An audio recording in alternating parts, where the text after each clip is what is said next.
Welcome to Startup Sales Academy, brought to you by SaaS First 100, your destination for every resource from launching your startup to starting your career in sales. Each episode will share actionable advice from people and founders who've actually done it. Hello, everybody, and welcome back to Startup Sales Academy, your inside track to the world of sales. My name is Kevin Railsback. With me, as always, John Ellis. Hello, sir. Welcome back. We haven't been canceled yet. Not yet. Wait, I mean, does that even work? I mean, we're not on like network television. I don't think that. I think our sixth season. I think we just find out if anyone's actually listening. But I do love that you always start with me as a sir. I feel like I'm getting this elevated persona that. I don't know. I mean, I like it. Yeah, I'll stop. Don't worry. Okay, yeah, cool. No, I mean, I was going to say it plays to my ego, but it is not related to the reality of it. It's certainly misguided. Yeah. It's not quite a title I've acquired in my lifetime thus far. As always, everybody, welcome. We're glad that you're here. Today, we have a really interesting episode talking about whether or not a company should be outsourcing its SDR or BDR team, its outbound efforts to generate new leads. So, John, why don't you intro this episode for everybody? Yeah, I thought this was a great episode to do now. Honestly, for whatever reason, it feels like a hot topic. Yeah. I mean, I've talked to 3 or 4 companies, I think, over the last month and a half, who are working through this and doing more of like a thought exercise on what they should do. I think it's really a result of the COVID remote workforce now, where it's kind of like, hey, we're fully remote, why don't we fully outsource? And so it makes sense to me that a lot more people are thinking about this, because a couple of years ago before COVID, I don't think as many people were. I know certainly before COVID, it always BDR is always in house, and we're all working together. So I think it's an interesting thing. However, in my mind, as you're thinking through it, I think there are some really specific things that you should think through, right, as your thought exercise to make the decision. And some of it might be opaque, right, of like how you're thinking through it. And so I think this is just a really timely, relevant episode that we should do. Yeah, absolutely. And I think, as we break down these main points, as you said, there's really a thought exercise of figuring out whether this is the right strategy. Again, if you listen to our second episode, John and I both talked about how we started in the SaaS career that we're now in. And for myself, I started as an SDR or a BDR, so sales development representative or business development representative, essentially the same role. And this is the kind of the cut your teeth sales role of setting meetings for an account executive to actually work an opportunity from discovery to close.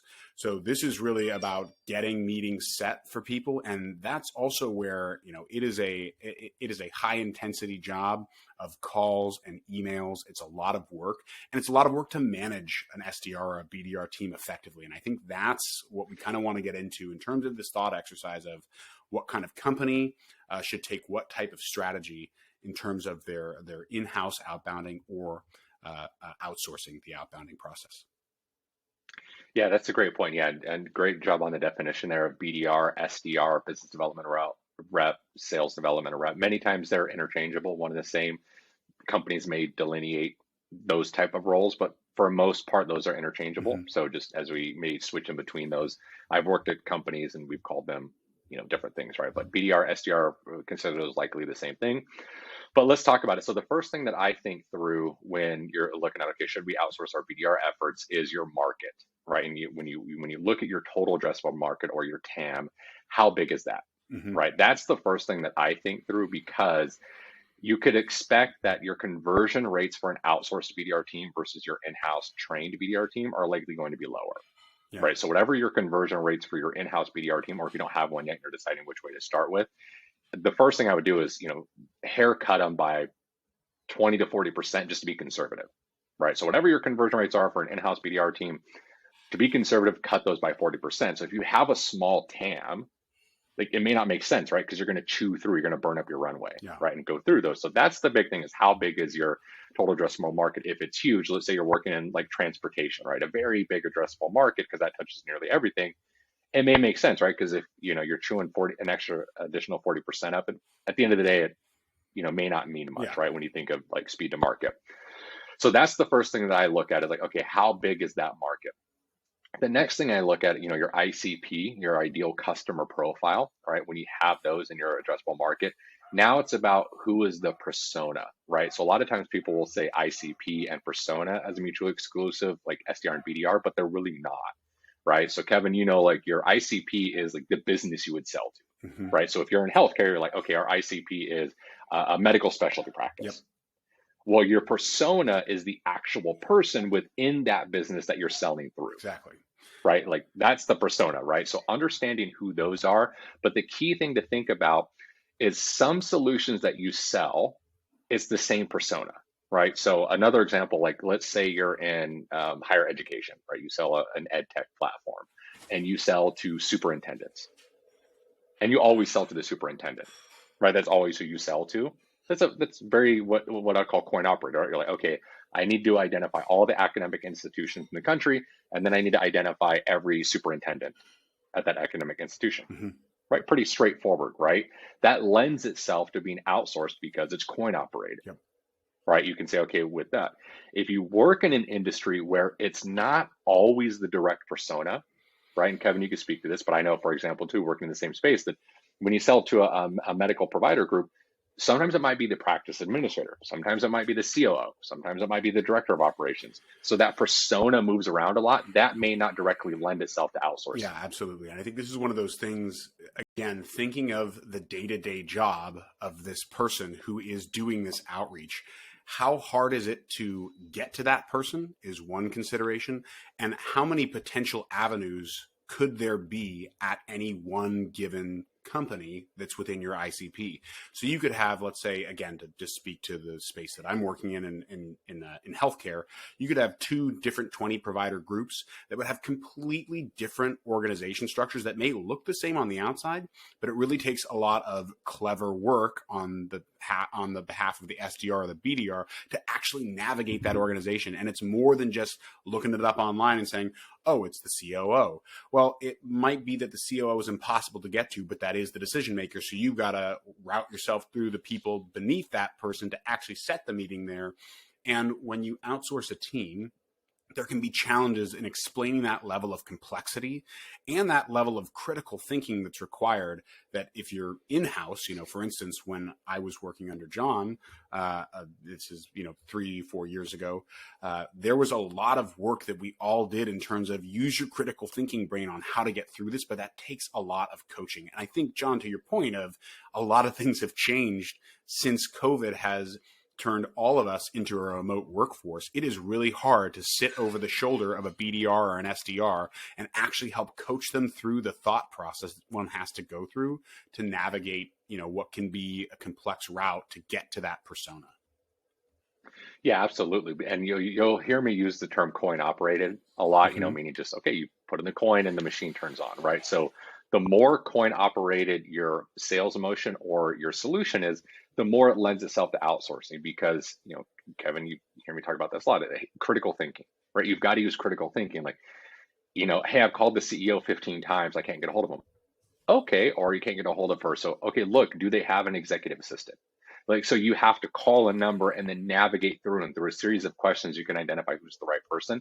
That's going to be very challenging to outsource it because, it's going to be nearly impossible to get that kind of, conversions from people who are, again, outsourcing. And one thing I'll just mention is that if you're outsourcing, for my 2 cents, for whatever it's worth, if I'm going to outsource, I'm going to outsource offshore. And I would want it to be no less than a 50% discount on what I would pay like an in-house BDR. So I'll kind of plant that there of like, again, if I'm thinking of in-house and out-house, not the restroom, but like outsourcing, right? As you go through, like, okay, if my in-house BDR team, if my outsourced BDR team is costing me the same as having an in-house BDR team, that in and of itself tells me like, I'm just going to in-house it and do it. And I'll kind of talk to that later. But that's just, again, to put that there because the nuances of if that persona is not coin operated, I mean, I'm telling you from experience because I'll talk about this later, but I've done both. I've done in-house and outsource some of that BDR work.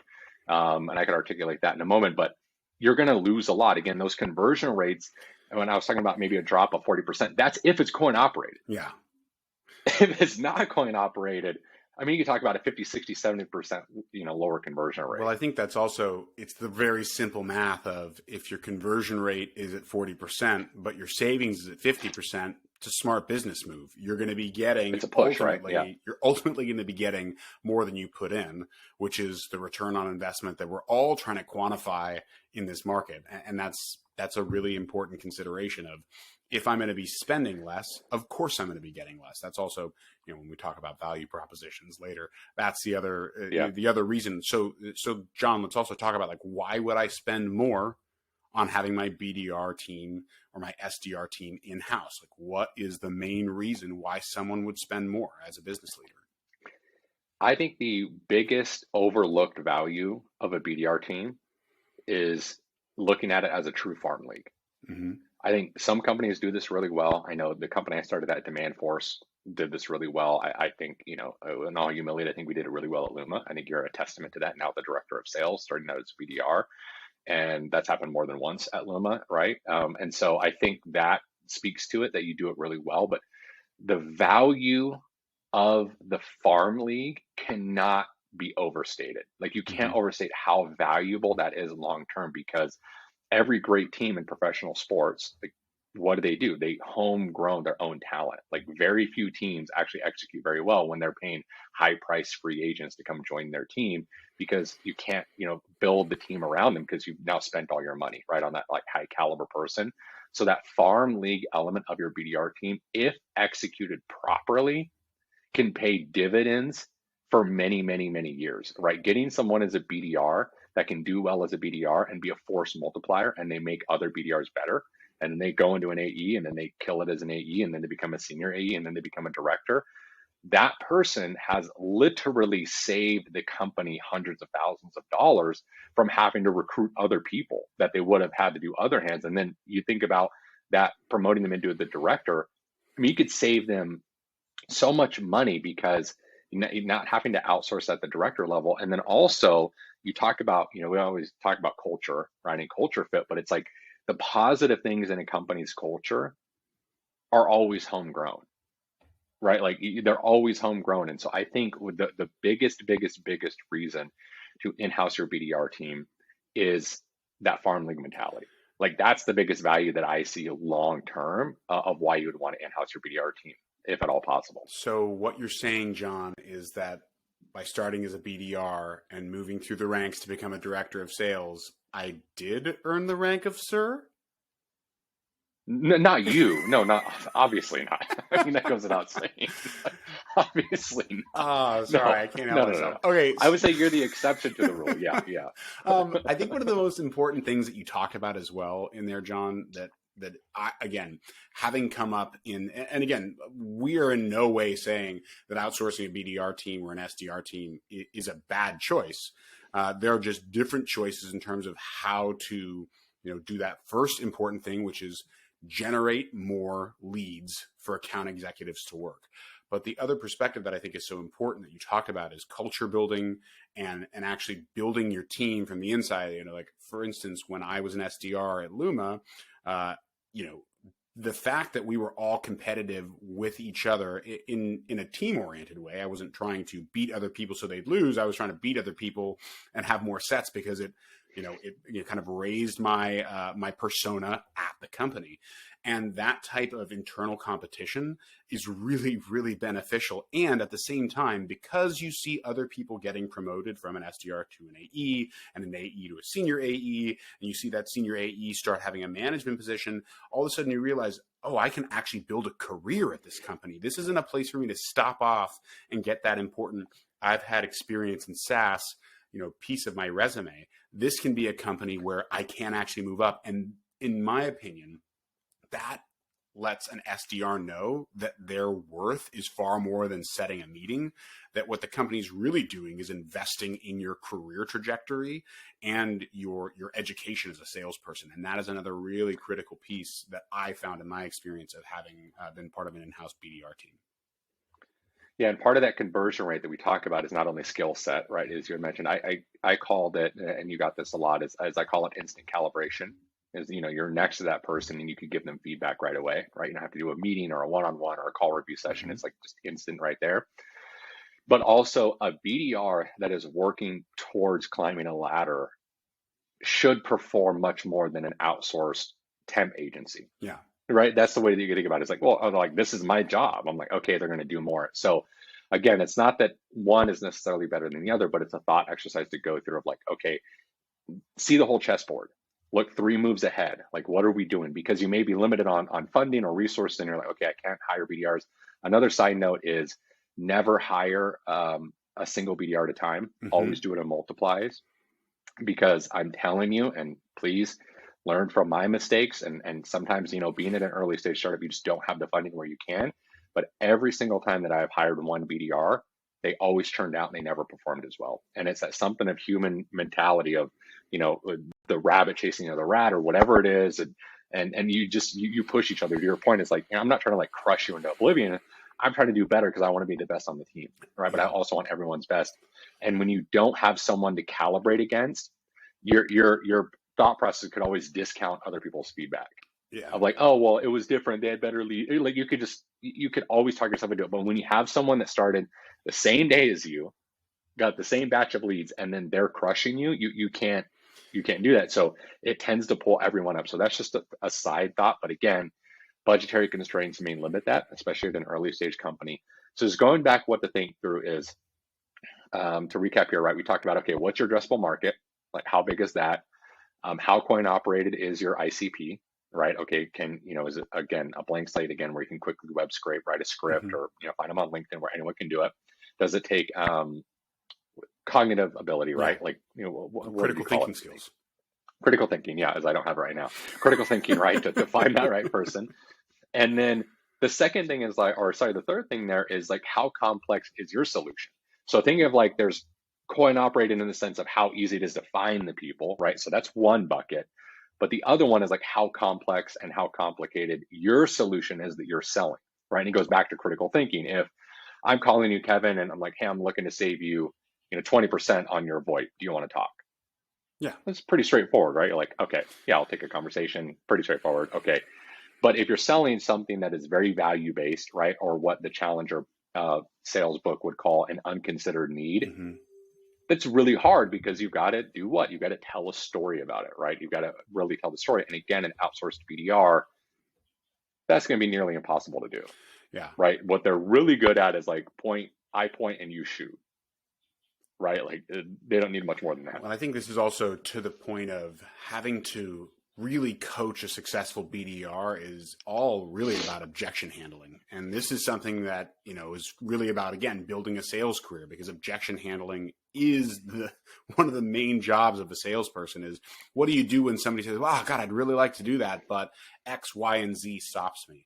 And it is our job to bend the light around X, Y, or Z objection. Yeah. And especially, if there's one objection and it's going to always be X, you could possibly outsource that and say like, hey, what you guys are always going to come across is somebody saying my problem is X. But if there's problems X, Y, and Z, and when you really unpack Y, there's problems 1, 2, and 3 underneath that. That's where the critical thinking skills really come in for an SDR or a BDR, who needs to be able to get that person to still commit to what might seem like a small amount of time. But if your ICP is a busy industry, and which industry isn't, giving somebody 30 minutes of your time for a discovery call is something that most people don't want to do. And unfortunately, salespeople out there, nobody really wants to pick up your cold call. But if you think cold calling is dead, it's just that you're not very good at it. And once again, I'm stealing a quote from somebody there, but that was John's LinkedIn post a little while ago. Cold calling is dead if you're bad at it. If you're good at cold calling, Right, you can actually change someone's perspective on the way that they work every day. And that's really ultimately where you cut your teeth as a salesperson, is when somebody doesn't want to talk to you when they pick up the phone. And by the end of the 5-minute conversation, they're excited about the meeting that you've got set for them next week. That is about using critical thinking skills to really overcome the objectives that they have for good reason. Their job is probably hard, and making them realize that you can help them do it better is really the goal. Yeah, and that's a great point, right? Again, it is how complex is the solution that you're selling? And so really the last thing that I think through, right? So we think about I could just do a recap here, and we'll put this all in the show notes so people can look at it as well. But your total addressable market, how big is it, right? You're going to chew up your runway. How direct is your ICP? Is it always the same person, right? Is that how coin operated, how complex is your solution? And then really the last thing that I think about is what are your qualifiers for an SQL, right? A sales qualified lead, meaning could you sell to them? Because you have your total addressable market, right? So again, if we use healthcare for an example, right? Okay, my total addressable market is any healthcare practice. Well, it's probably not that, right? Your solution, no solution is likely going to be good for your local independent single provider or family medicine practice and your large national billion-dollar publicly traded health system, right? It's probably not the same solution that scales to all those. So it's like, okay, well, what is it? And so you have to look at what are your qualifiers. Is it the size of the business?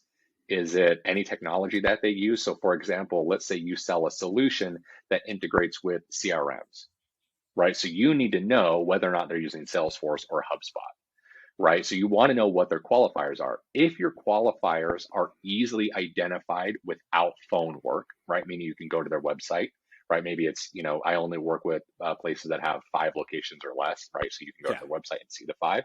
So again, consider that coin operated, not to beat that term to death, but you have very direct like qualifiers that you could do online versus do you have to call them to figure it out, right? So if you have to qualify their CRM, you may not be able to find that on the website, right? Because maybe their website's connected to HubSpot, but that might be the marketing tool. Maybe they still use CRM or they use Pipedrive or the Salesforce or whatever it is. And so a lot of times you got to think through that. Like, what are your qualifiers? What qualifies it to an SQL? And the more that you have, like, let's say you have 10, do you want to outsource that? Because if you try to get all 10 qualifiers done on your first cold call, I mean, what's going to happen? Someone's going to hang up. Right? They're going to get hung up on again. You're going to burn that lead because you're like, okay, going through. So, but if you need 2 or 1, right? Maybe it's different, right? You can do that. And so you've got to think through all of these things. Like all of these things need to be in consideration, right? As you go through those, because again, you want to see the whole chessboard to make your decision. So can you build it up like a farm league? Because there's value in that, right? That's a huge, huge value set. How big is your addressable market, right? If you're working in a niche industry, you may not want to just burn up your leads, right? Because it's a very finite number. How transferable are your ICPs? Is it the same person every time that you need to reach out to, or does it take cognitive ability, right? And critical thinking. How complex is your solution? Are you going to get punched with a bunch of objections, right? To go through that, you have to fight back, and you have to, and we have, I think, Kevin, we got future episodes slated to do objection handling and things like that. So we'll cover a lot of stuff like that, which I'm excited about because I mean, you and I have done that a million times together. So that'll be a fun episode. But then also, when you're looking at it, what are your qualifiers? So consider all those things. So to answer the episode's question, should you outsource your BDR team? It depends, right? It just depends. If you have a very coin operated solution that has a very direct transferable skill that can be easily qualified, or maybe you have what's, a hot thing is a freemium model, right? You could just get people to sign up. Outsourcing a BDR team to then call those people to sign up and then qualify them, it makes total sense. I'd be like, that's a slam dunk. You could do that. If you have a very complex solution in a niche space that doesn't have a large market, I don't know. It may not make sense to outsource it because your conversion rates are going to be so low, right, that it doesn't work. And the other thing is think through it critically, and can you break it up into different roles? So again, just as a story, so going back to Limo when Kevin and I were there, is we had a blend of both. We had a blended model. And so we needed to know what it's called EHR in the medical space, but think of it as a CRM. So we needed to know what CRM every medical practice used. And most of the time you couldn't find that out without calling them. So it's very laborious, very time consuming. And so very early on there, what helped us grow and hit critical mass is that I outsourced that. So I called them LDRs, so lead development reps. And so I outsourced that and I had a bunch of people just calling the practices to index what CRM that they use. So then when Kevin came in, he had a list of medical practices where they already knew the CRM. So he was able to run a lot faster because otherwise he's going to have to make 100 calls to qualify 25 practices, probably. maybe. Yeah. And I think this is also, and so I think this is also another thing to consider where really the issue is if you're going to go completely in-house, you need to think of the workload that you're putting on your BDRs and SDRs. Right. And this is the perfect example that John's bringing up of a blended model where really what you want the BDR and SDR to focus on is this one goal. It seems simple, but it's so complex. It's set the meeting. Set the meeting, get the opportunity developed so that an account executive can pick it up. But if in that pursuit, they also have to web scrape leads and turn 100 potential accounts into 20, that is extremely labor intensive. And by the time you actually start hitting the phones, if that person's demoralized and exhausted because they've been doing all this work, how effective do you think they're going to be once they get on the phone? I mean, it's already challenging enough for a BDR and SDR to make 60, 80, 100 calls in a day and have quality conversations so that 60th call, when someone picks up, you can actually, navigate objections like that. Again, looking at the blended model there was very effective for us at Luma because it allowed me at that, beginning stage in my career to just focus on quality conversations instead of that really painful, laborious work that might have an early salesperson. You're like, oh God, this isn't what I signed up for. Right, because if you're having them do, let's say, 60 calls a day, but they're doing the entire cycle of qualifying plus demo setting, out of those 60 calls, they may only qualify for leads. And so it's going to take them 6 months to build up a pipeline. Exactly. And so you could remember we used to break it up in phase calls, right? And we'll do future episodes on this too, but phase 0, phase 1, and the different types of calls that you would do. So you could break it up. But no, that's a great point. So again, this final thought on this is, should you outsource a BDR team? It depends. Have a thought exercise to go through. And also there could be a blended approach, right? It doesn't have to be one or the other, right? So I think that sometimes people look like, well, it has to be, one or the other. Well, it could be blended, right? And say, okay, we can do this because there's a lot of outsourcing companies out there. That's a very big market right now. And so you could actually look at that and say, well, maybe it makes sense to do this for some portion of the sales, but not all of it, or maybe just do all of it, right? It depends. Yeah. So yeah, hopefully this was helpful and can help people guide them through this thought exercise. Yeah, absolutely. And I think, as always, what we're trying to present to you with these thought exercises are really fundamentals. Here, the thought exercises do some critical thinking on what your strategy should be based off of the market that you're working in and the goal of that initial call. It's really a critical thinking exercise of really understanding what the goal is and what your market looks like. So again, we really hope that you got a lot out of the call today. Please, if you're enjoying what you're hearing, make sure to subscribe, like, comment, share. If you do have ideas, questions, or comments, please email us at podcast@saasfirst100.com. We are going to start taking questions from our listeners and actually discussing on the show. So we want to know what's important to you as you're listening. So please stay in touch with us. Again, thanks for being here with us. John, any parting words? That's it. Thanks, everyone. Thanks, guys. We'll see you next time. Thank you for listening to this episode of Startup Sales Academy with host Kevin Railsback and John Ellis. Please subscribe, like, comment, and share. This podcast is brought to you by SaaS First 100, helping SaaS founders build and scale their outbound sales strategy. Please visit saasfirst100.com for more information on our services and additional resources to help scale your business.